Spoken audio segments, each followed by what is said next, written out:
But does it really mean that we finally turned a corner? Amanda, hope so. Yeah, let's certainly hope so. Amanda is with us now. So, spring, has it finally sprung then?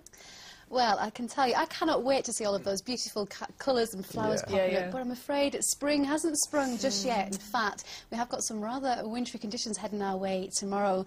In fact, yet again, the Met Office have issued a weather watches for many parts of the region, as the rain that is moving through on Thursday is likely to turn to sleet or snow during tomorrow evening and Friday morning.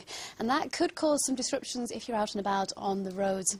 And I'm afraid it looks like this wintry weather is here to stay for the rest of the week, but I'll be telling you more about that a bit later on. Brilliant. Thanks for that, Amanda. Snow? Not again. Terrible. Snowdrops, that's what it is, yes. It's around 12 minutes past 6. Great to have you with us this Wednesday evening. As ever, up next to all the news and sport from where you live, and for one local star, it's the evening after the night before. We catch up with the proud family of the JLS singing sensation, whose band took the Brit Awards by storm. Now more news from your part of the region, and a restaurant owner in Essex is calling for action to be taken against drunken youths who've repeatedly vandalised her business.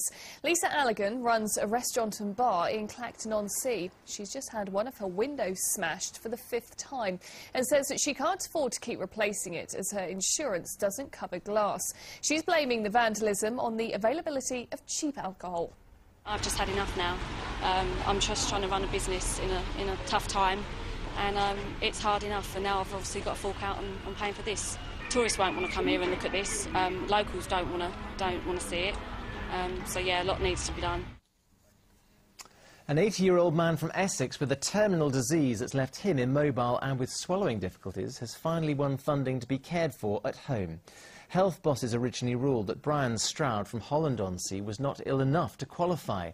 Their ruling left his 77-year-old wife, Eileen, who is herself frail and on crutches, to look after him.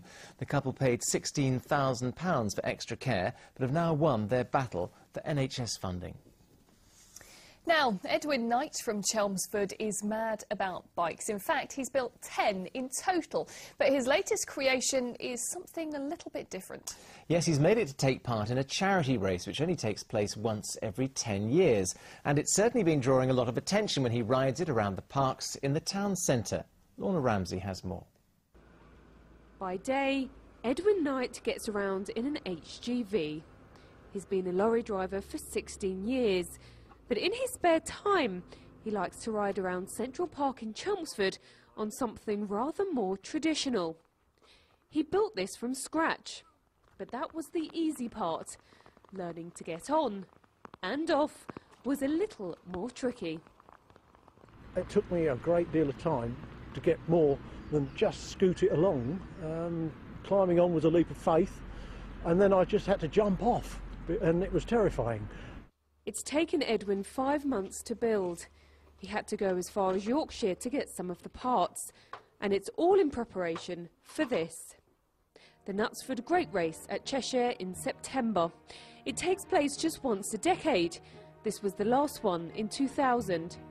It sees newly built Pennyfarthings race alongside originals that are more than 100 years old. The Pennyfarthing was the plaything of the gentry in the late 19th century. That's until John Starley came along with a bicycle with 2 wheels the same size, which was a lot easier to stay on. The bicycle is, of course, named after the old British coins, but they weren't known as pennyfarthings until they were nearly outdated. They took the place of the hobby horse and bone shaker and made it easier to cover long distances in comfort. The pennyfarthing was the king of the road for around 20 years before the safety bicycle finally took over. Would you recommend this to anybody else? You've really got to be somewhat foolhardy to have one of these. Being particularly careful riding it is the only way forward. It is the fastest way to a hospital, without a doubt. But that's a risk Edwin is willing to take, because the charm and eccentricity of this bike is just too hard to resist. Lorna Ramsey, Anglia News, Chelmsford. One slip and you're in trouble there. Right, sport now, and Ipswich could find themselves in the Championship relegation zone this evening after defeat at Peterborough. Yes, Town lost 3-1 at London Road last night, as Jim Rice now reports. Football fans are a pretty positive bunch, especially if you catch them before the match. And regardless of league positions, that was the case for Peterborough and Ipswich fans at London Road last night. It depends on our next 2 games, but we're playing well. It's not impossible, it can be done. Still got a good chance of getting the playoffs. I think this is a big game, got to win it. I'm going for 4-0. Contrast that to the mood in Ipswich just 12 hours later. Pretty worried. I wouldn't be surprised if we got relegated. No, I think that's very dodgy at the moment. Here's why. Despite taking the lead through Daryl Murphy's 3rd goal in as many games, Ipswich, in red, were overrun in the second half by a revitalised Posh. Liam Dickinson scored on his debut, Lee Frecklington finished off a move he'd started, and Craig Morgan's header finished off Ipswich. Deserved, says the manager. I sort of reminded the lads about what I expected second half.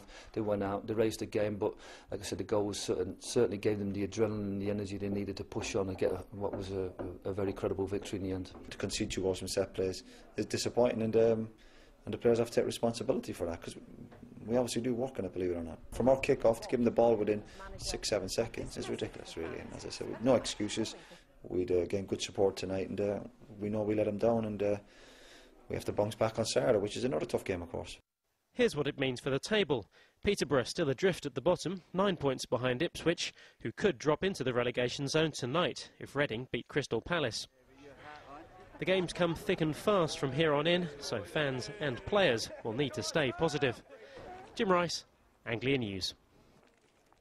Meanwhile, in League One, Colchester United are closing in on an automatic promotion slot. A first-half goal from Cody Adejaye was enough to give the U's victory at Yeovil last night. Now, the win lifted Colchester into 3rd place. That's just 3 points behind Leeds United, who were losing form just at the wrong part of the season.